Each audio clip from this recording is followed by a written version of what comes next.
Hello juniors, and welcome to the next video in your junior advisory video series.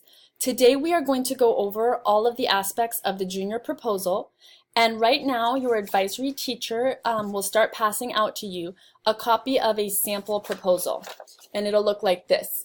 It'll be a 4-page document back to back, so really 2 pages back to back, and we are going to go over it. While that's getting passed out, we just want to remind you that next week we are starting to type the actual proposal. So if you don't have an idea, please come see us in room 140A or room 50. If you forget our hours of availability, they are always posted on the door, and you can always email us. So at this point, we hope you have the copy of the sample proposal and maybe a pen or pencil to take some notes. We will be having our online quiz at the end of this to see if you've learned from the video. So try to take good notes and be ready to go for that. All right, here we go. So first you will notice at the top here, you have a heading. This heading will start with your full legal name, no nicknames, and if you do have 2 last names, be sure to put them there, hyphenated or however they are, in the proper order. Your ID number will come next, followed by your category, such as business or cosmetology or construction. So that category will come next, followed by the last name of your advisory teacher. Then you will have your advisory room number, and it will say class of 2019. You will just leave that there. So this is your heading. Next, you will have next to my project, a title for your project. This title is meant to be pretty literal. It doesn't need to be funny or interesting. It's just kind of an explanation, a quick picture of what the project is. So you see here on the sample, it's remodel the Helix cheer room. Then you're going into the first and really most important, maybe other than documentation evidence, the most important part is my idea. This is a summary or abstract that is a detailed plan that gives people a quick picture of what the project will entail from start to finish. So it should answer questions like, this is what I'm going to learn, who's going to be my consultant, why is that person a good consultant? What is their expertise or experience in that category? It should also include what the final product or performance will be, any practice pieces or practice steps or things you will do in order to learn how to complete that final project. And it will also include the client's name if you have a client, which many projects do, but not all. For example, a fitness project does not have a client. You're going to want to make sure that you include some rough idea of dates in that my idea section. That's your summary. When do you plan to start doing the teaching? When do you plan to run the half marathon? Give an idea of when this will happen. And finally, if you have any other additional information, such as why it's of interest to you or if it's linked to anything else, go ahead and include that there. We are looking for at least 8 sentences in the My Idea section A. Now Mrs. Meredith will speak to you about the My Learning section B. Hi juniors, I'm here to talk about My Learning, which is letter B, as Ms. Dolphin just stated. What is required in these 5 steps are 5 learning ideas. We're asking for 5, not 6, not 7. Obviously there can be more, but definitely 5. And these are big ideas or big skills that you're going to learn during the process of your project. So I'm going to give you an example. Perhaps you think to yourself, in a cooking project, I am going to learn how to cut carrots.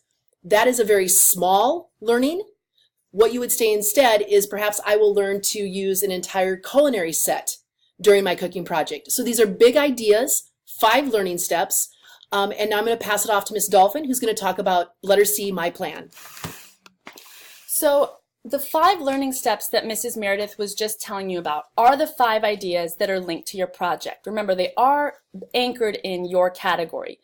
Now in the My Plan section, you are actually going to show us how you will learn those. So if you said in section B, My Learning, I plan to learn vocabulary and terms used in construction and remodeling, somewhere in the next section, My Plan, you will form a detailed to-do list where you spell out when and how you will learn that. So the My Learning is kind of the big ideas. Here are the objectives, the things that I want to learn, the new skills.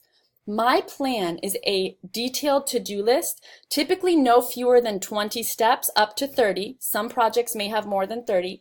You'll notice that each step is numbered and has a time estimate given next to it. Do your best to estimate. Your proposal grader will assist you if you are not sure how long something will take. My plan section should go in a logical order. So most of us will start with meet my consultant or meet with my client, start the learning, watching perhaps some online videos on photography or attending a baking class at a bake shop. The learning is what takes place first. What usually accompanies learning as evidence would be notes, vocabulary and definitions, the photos, the videos. So then after you've done some learning, you start practicing. Or you start running practices if you are doing a coaching project. At that point, you do some of those kind of more warm-up type things, and then you move to your final product or performance.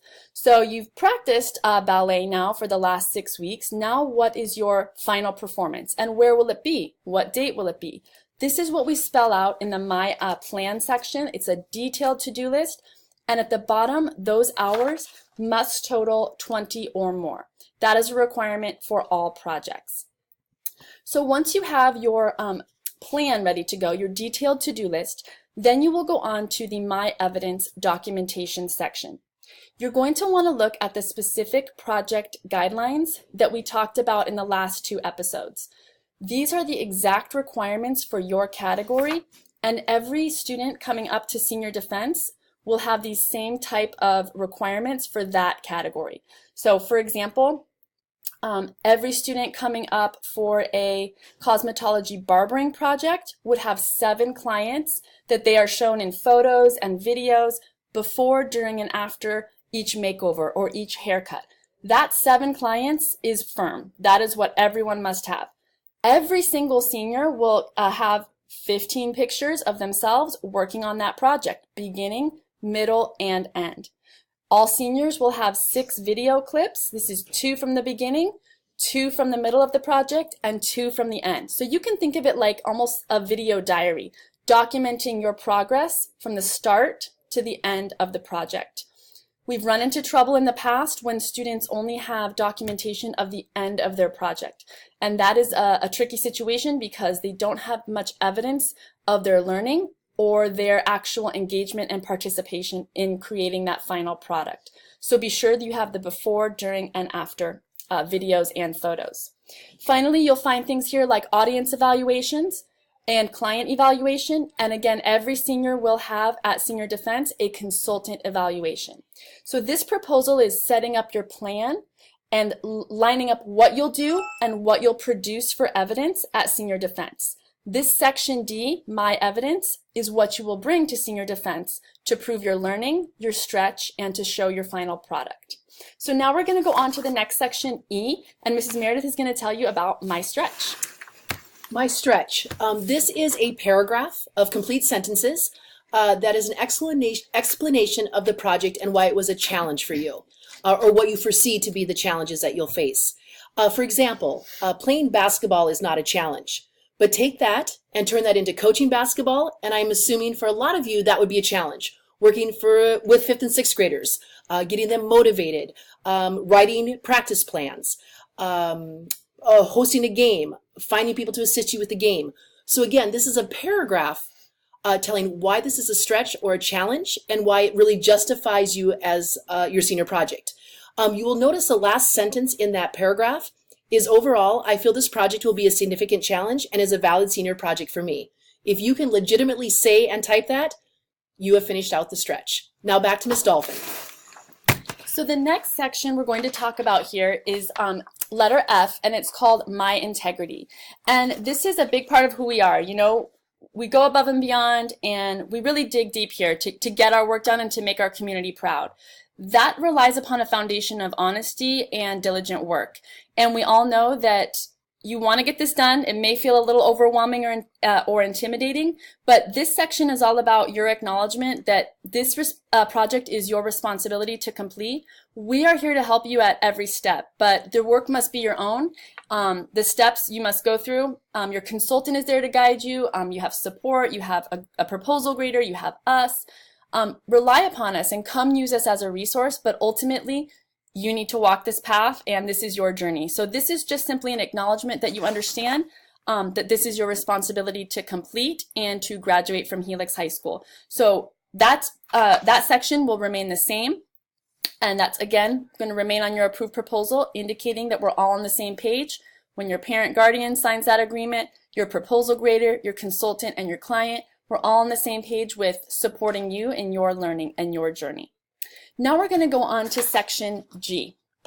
And this is the My Goal Dates. You'll notice the term goal is used because these are not hard and fast requirements. These are simply to help you plan. When you get to senior defense, if you have done something at a different date, that's okay, as long as the project is completed by March, because it will be due when we return from spring break. So again, these are goal dates. They're meant to help you think about what needs to be completed by when. For example, if the event that you're planning for one of your baking, for your cakes, is coming up in December, well, then you need to have taken your lessons maybe in October, November. So it's just getting you ready to have a timeline that you can adhere to. Now, Mrs. Meredith is going to talk to you about my costs. So letter H on your sample proposal here is my cost. And essentially what this is really to make you aware of what finances you may have to use to make this project actually evolve. We are asking for a bulleted list of estimated costs.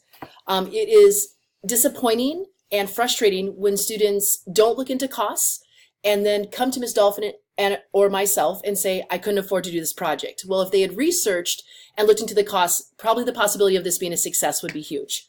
So what you have here is an estimated cost on this particular project of fixing up this Helix cheer room. It's $300.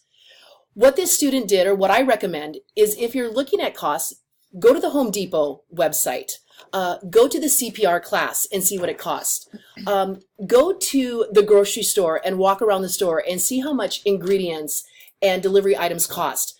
Again, this will give you some idea of what you're going to need to spend, as well as inform your parents. So again, you're going to list your costs with a estimated cost and list what that will be.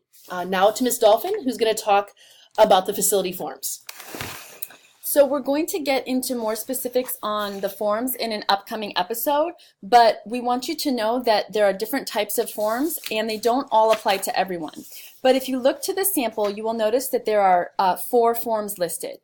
The one that is first, the facilities impact form, is for students who are doing a perhaps event or teaching or constructing at a certain place. For example, a church or another school, or even here at Helix, we have our own special facility form. So for example, if you're going to be teaching choreography over at the Kroc Center, they would need to sign a form acknowledging that you are there on their facility and that they're aware of it, and perhaps your consultant is an employee. So these are what we mean by facilities forms. It has to do with where you do the project. All students will also get a parent guardian student agreement signed. Every single student will get a consultant contract. That's the expert with some background in your category, over the age of 21 and not a family member. Most people will have a client form with the exception of a fitness project, and some projects will require more than one client, such as baking or cooking, for instance. So we will talk more in detail about the forms in a future episode, so don't worry about them just yet. This is just an overview. At this point, we just want to remind you that next week, again, we are starting this process with your Chromebook ready to go. Start actually typing the document. So now it is time to go to the Senior Project webpage, click on Class of 2019 Junior Advisory Videos, find today's date, and go ahead and click on the quiz, and we hope you can be a winner this week. Thank you, and we will see you next week.